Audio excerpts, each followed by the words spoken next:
Hello? Is that working? Okay, there we go. Hi, I'm Lucy Wilson, and I'm a fifth grader at Mary Farmer Elementary School. I will be reading Mark 2, verses 13 through 17. Hold on real quick. He went out again beside the sea, and all the crowd was coming to him, and he was teaching them. And as he passed by, he saw Levi, the son of Alphaeus, sitting at the tax booth, and he said to them, "Follow me." And he rose and followed him. As he reclined at the table in his house, many tax collectors and sinners were reclining with Jesus and his disciples, for were there many who followed him. There were scribes, and the scribes of the Pharisees, when they saw that he was eating with the sinners and tax collectors, said to his disciples, Why does he eat with the tax collectors and sinners?" And when Jesus heard it, he said to them, Those who are well have no need of a physician, but those who are sick do. I came not to call the righteous, but sinners. This is the word of the Lord. Thanks be to God. Good job. Thanks, girl. Good job. Well, I hope your Valentine's Day was good enough the other day. Next, just to give you guys all just a heads up, next year, Valentine's Day is on a Sunday, but it's also on Super Bowl Sunday. Yeah, suckers. You're already going out. You got a year now to figure that one out. It's going to be great. It's going to be good. I just want to tell you about something else that's coming up. Actually, is this week, this Wednesday night, we're going to do an Ash Wednesday service. If you've ever been one of those, we're having one of those. It's going to be a worship night. But I want to preface it actually by just saying, like, there always is a lot going on, but right now specifically, I know there's just a lot of people going through a lot of stuff and getting a lot of different news. I'm telling you, I need my own parking spot. It feels like at the hospital right now. So many people are just going through stuff. And so if you want to come to that night and there's things that you just need prayer for, and you want to be cared for in that way, and just a reset, we're going to create that space. We're going to do a little teach on what Ash Wednesday is, or the season of Lent, if that's not familiar with you, and some of the liturgy that's behind that. And then, like I said, we're going to worship. We're going to pray for each other and care for each other just in the season. So this might be a really good way to kick into this next month and season for you. Maybe it's just going to be a good experience that you need, or maybe it's just because you're like, man, I just need to come forward or bring someone forward and be, even a rope bearer, like we talked about last week, and lead someone just to the feet of the cross and let the Lord just do what he does. So that's this Wednesday night at 6:30. I think it's going to be like maybe an hour and a half. We'll kind of see where it goes. It's right in this room, and anyone's welcome. So you don't have to be going here. This can be people from another church. We're also going to do some ashes, if you know people who are interested in that kind of experience. So this week. Hopping in today, we are continuing a series in the Gospel of Mark. This is the New Testament, and here we teach Bible and we do it expositorily. You guys are going to get a whopping 4 verses from me today. Congratulations. But you're in the second chapter already of Mark. We started this new year, and we're just going verse by verse and chopping it up and seeing what we can learn. Mark was a scribe for most likely Peter, we believe, and it reads like that. Like everything's intense and ADD and like immediately and the next thing, and it's like it's really beautiful and it's great, and we just have been throttled already, and we're going to get to experience some of that today. Today is really kind of a scene even about like a table. This table scene. And I think most of us in this room remember, and even our students in here, you remember the table where you first realized you didn't belong. Like the middle school lunch table where someone said, like, you can sit here, I guess, right? Which that sentence like somehow contains both permission and rejection at the same time. Or maybe it was the party that you showed up and you went there early and you held a drink you didn't even want, and you laughed a half beat late at jokes that you didn't understand, and then you left early pretending that you had to be somewhere else. Or the work party happy hour where everybody already had the inside jokes and the shared trauma, and you smiled like you were a part of it while mentally calculating how soon it would be socially acceptable to Irish goodbye, right? And what we learn is tables decide things. Like long before resumes or algorithms or social media bios, tables sorted humanity. And they kind of still do. Like who's safe, who's tolerated, who's chosen, who's quietly forgotten. And most of us learned early that belonging can come with conditions. Like, don't be too loud, don't be too needy, don't bring your whole story. Definitely don't bring the chapter you're still embarrassed by, because if you do, you'll feel it. That, like subtle shift that takes place where people smile and they stay polite, but the energy just kind of changes and nobody says anything wrong, but the seat's no longer really yours. And so what do? We adapt. You curate. You learn which parts of yourself are table safe and which parts need to stay hidden. And then what happens is after a while, that stops feeling like pretending and just becomes normal. That's why today in Mark chapter 2, verses 13 through 17 is not this sweet calling story. Today we're going to say this isn't just Jesus being nice. It's literally Jesus lighting a match and dropping it into a room full of unspoken rules about worth, holiness, and belonging. And that's what makes it even more dangerous is when it happens. Mark actually tells us, let's have a look. It says he went out again beside the sea. So just pause real quick. He is Jesus. Going out beside the sea, just so you know kind of geographically here, this is the Sea of Galilee. In reality, just to tell you guys, it's not like an ocean, it's a freshwater lake. It's a large lake that's referred to as the Sea of Galilee also. But continues, and all the crowd was coming to him. He was teaching them. So these crowds, we've seen lots of crowds already, and that line right here sounds calm. But let's just talk about all the crowds real quick. The pressure underneath it is intense because what do crowds mean? Crowds mean momentum, like that's taking place. Momentum means attention, and attention means expectations. This is the moment, I think, that when any leader with half a PR team would start to protect the brand. Like there's just a lot happening. And Jesus has already healed people. He's already been casting out demons. He's already drawn this following. This is the stage where movements usually start to clean things up, tighten language, and quietly decide who helps or who hurts the optics in this scene. Like who are we hanging out with? And this is where oftentimes leaders stop being accessible and start being careful. And Jesus does the opposite. So let's look. And it says that as he passed by, he saw Levi, the son of Alphaeus, sitting at the tax booth.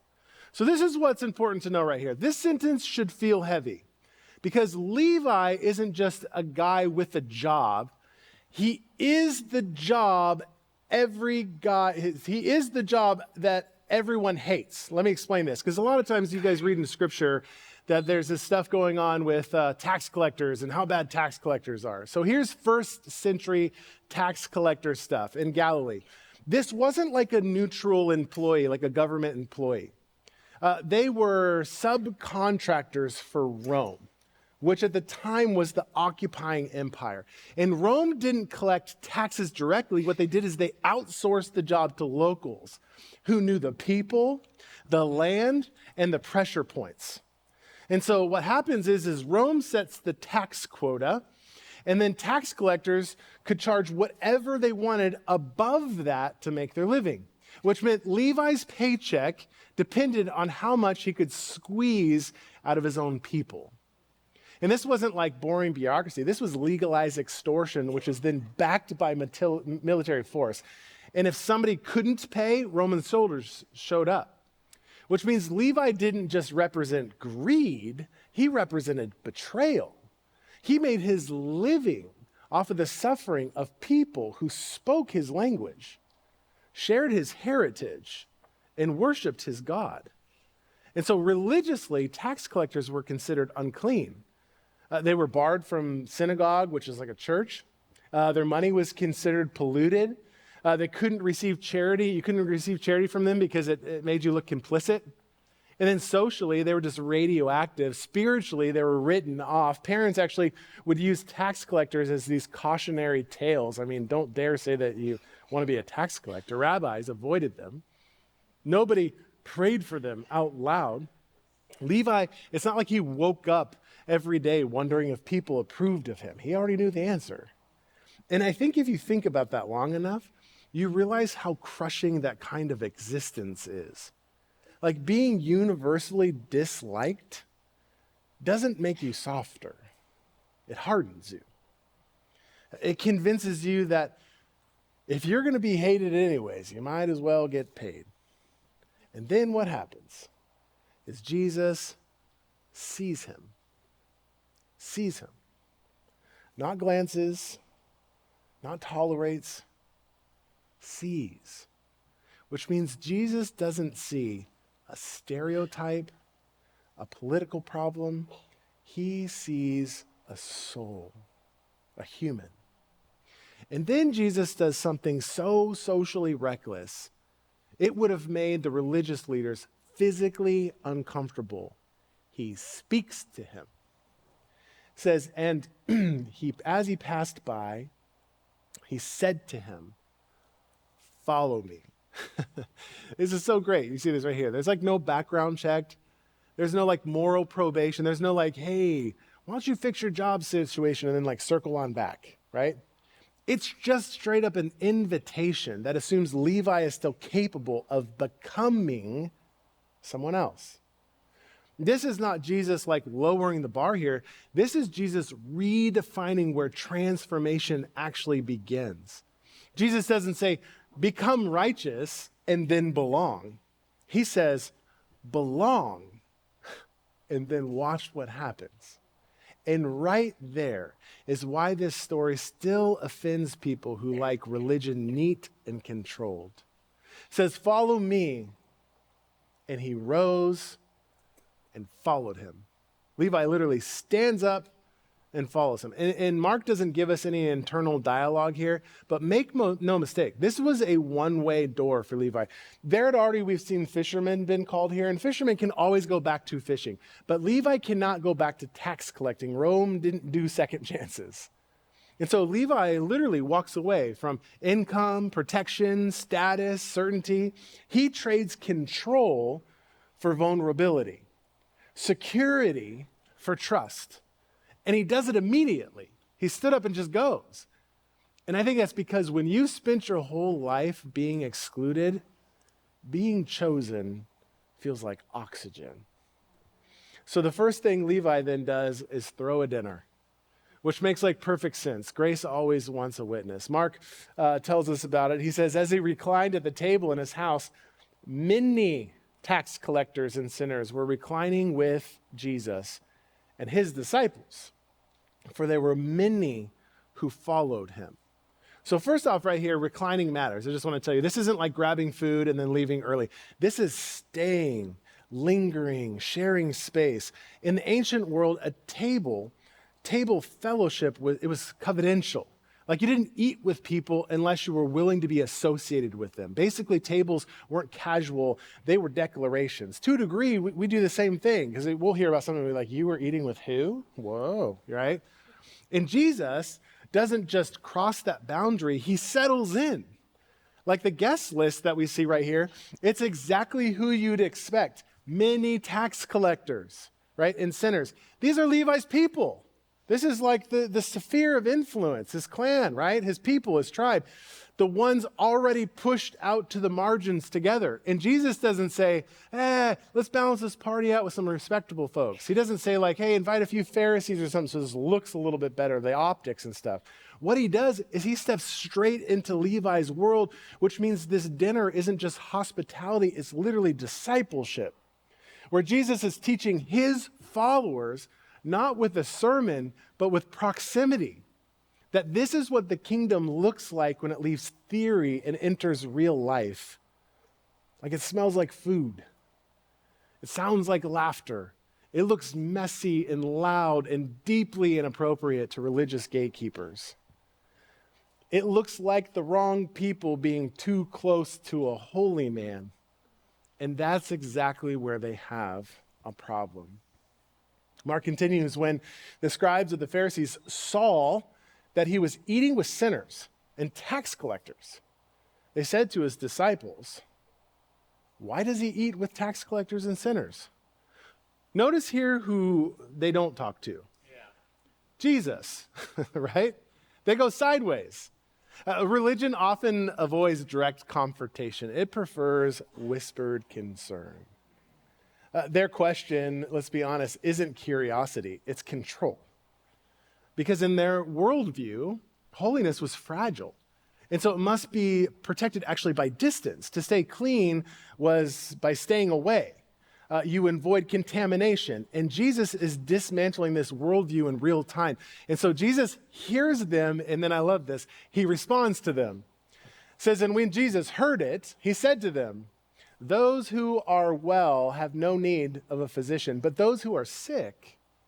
So right here, right off the bat, he's not saying some people don't need God. He's exposing the most dangerous condition of all, thinking that you don't. Then he delivers the line that reframes the entire gospel. But those who are sick, I came not to call the righteous, but sinners. So this sentence here is not exclusionary. It's actually diagnostic. And the problem here isn't sin.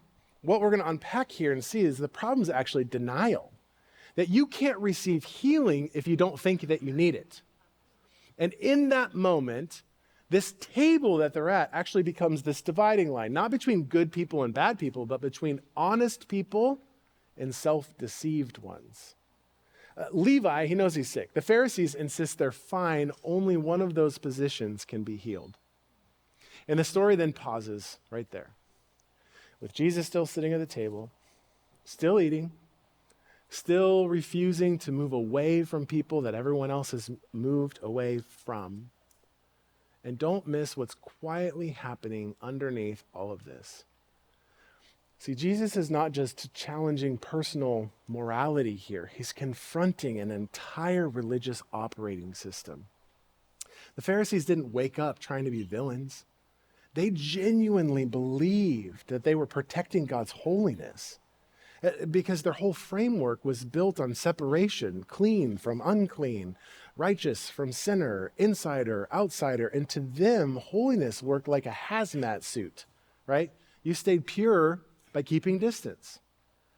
And the moment you crossed certain lines, you didn't just risk contamination, you threatened the whole system. So when they see that Jesus is reclining at the table, what they're feeling isn't just disgust, it's actually fear. Because if holiness can survive proximity to sinners, then their entire identity then collapses. If righteousness doesn't require distance, then all of their rules, boundaries, and spiritual ladders suddenly look less like obedience and more like isolation.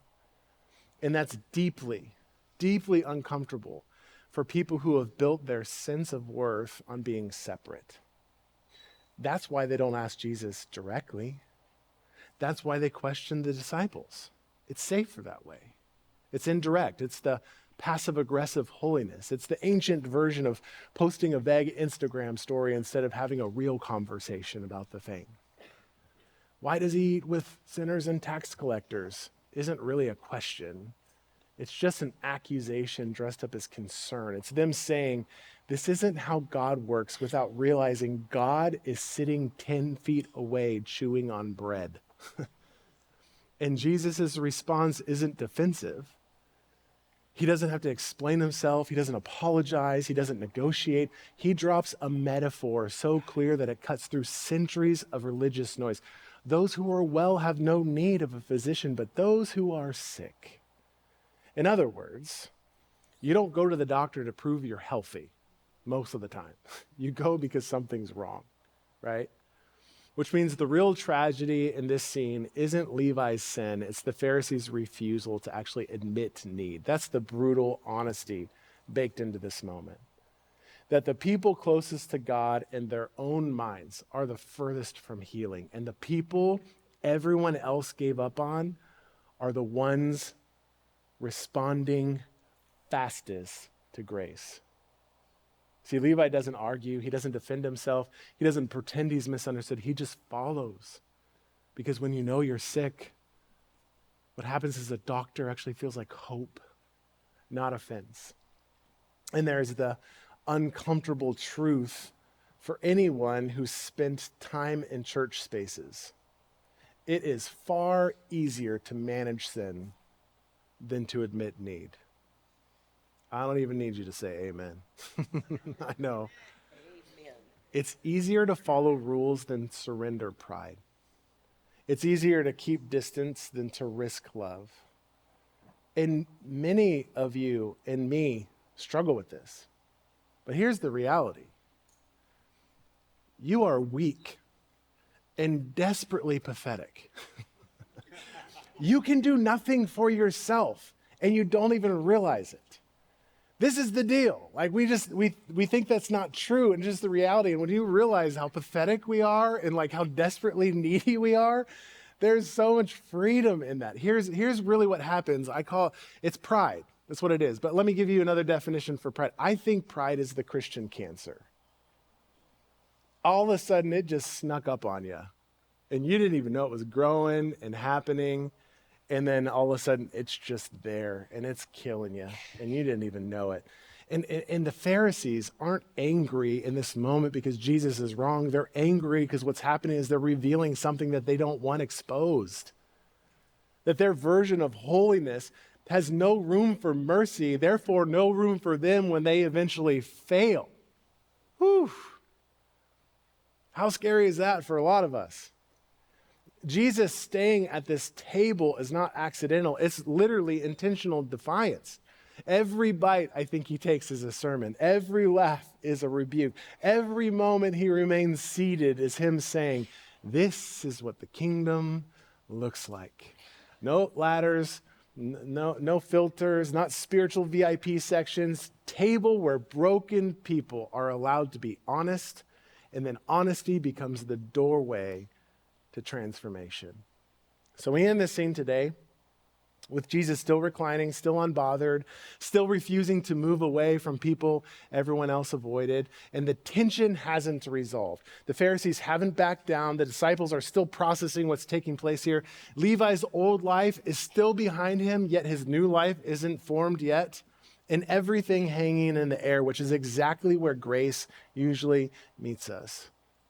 Not once things are all cleaned up, but right in the middle of the mess, when the invitation has been given and the cost is actually starting to sink in. And honestly, I think for us who are listening here, or if you're with us online, this forces us to decide where we're sitting. This is where the story gets brutally honest for anyone who's spent time around church, because it's actually possible to love God sincerely and still be threatened by grace. It's possible to obey a lot of rules and still miss the heart of the Father. And the Pharisees aren't these cartoon villains. They are deeply disciplined, deeply devoted, deeply mistaken people. And that should actually bother us because it means sincerity is not enough. You can be so serious about God and still misunderstand him. That's the paradox of grace. The people who look the furthest from God are often closest to the kingdom because they're not pretending.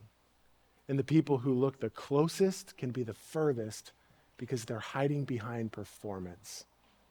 And what we learn is grace does not award polish, it responds to honesty. And this is where the story really starts pressing in on us, because most of us don't live in first century Galilee. But you know this, we do live in systems of belonging. We still have tables. We still have categories. We still have us and them. We just use different language now. We even talk about, like healthy boundaries, wisdom, discernment. And sometimes those things are real.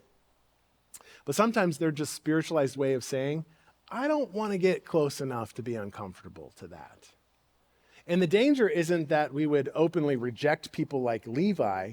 The danger is that we would tolerate them at a distance. We'd smile politely, keep conversations surface level, allow them in the room, but not actually at the table. And Jesus doesn't allow that option. He doesn't stand near Levi. He eats with them. He reclines with them. He stays long enough to be associated, which raises an uncomfortable, I think, question for all of us. If Jesus were physically present today, whose table would make us nervous? I know you have an answer. Who would we quietly hope he didn't get too close to?